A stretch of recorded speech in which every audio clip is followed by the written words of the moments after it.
Assalamualaikum warahmatullahi wabarakatuh. Izin memperkenalkan diri, nama saya Lenur Alifia dari kelas 12 MIPA 6. Di sini saya akan menjelaskan materi mengenai demokrasi terpimpin. Materi yang akan saya bahas pertama yaitu mengenai latar belakang. Diberlakukannya demokrasi terpimpin di Indonesia dilatar belakangi oleh berbagai hal, seperti kegagalan konstituante dalam merumuskan konstitusi baru, dikeluarkannya Dekret Presiden 1959, serta kondisi politik nasional yang tidak stabil akibat sering dikeluarkannya mosi tidak percaya di parlemen. Selanjutnya, kebijakan-kebijakan.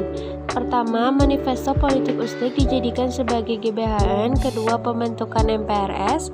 Ketiga, pembentukan Front Nasional. Keempat, pembubaran DPR hasil pemilu dan membentuk DPR-GR. Kelima, pembubaran Partai Masyumi dan PSI. Keenam, pemasyarakatan ajaran Nasakom. Ketujuh, adanya politik konfrontasi dengan Malaysia. Presiden Soekarno mengeluarkan Dwi Komando Rakyat. Kedelapan, menggiatkan usaha dalam merebut Irian Barat, salah satunya dengan mengeluarkan Tri Komando Rakyat. Kesembilan, Indonesia keluar dari PBB. 10, Indonesia menjadi tuan rumah Asian Games tahun 1962. Ke-11, Indonesia menjadi tuan rumah Ganevo. Dan yang terakhir, Indonesia mempelopori terbentuknya Gerakan Non-Blok atau GNB. Yang ketiga, ada penyimpangan-penyimpangan. Yang pertama, ada menafsirkan Pancasila terpisah-pisah, tidak dalam kesatuan bulat utuh. Kedua, pengangkatan presiden seumur hidup. Ketiga, presiden membubarkan DPR hasil pemilu 1955. Keempat, konsep Pancasila berubah menjadi konsep Nasakom, nasionalis, agama, dan komunis. Kelima, bergesernya makna demokrasi terpimpin menjadi pemutasan kekuasaan pada presiden.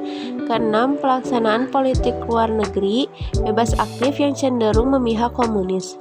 Ketujuh, manipul Ustek yang dibuat presiden menjadi GBHN.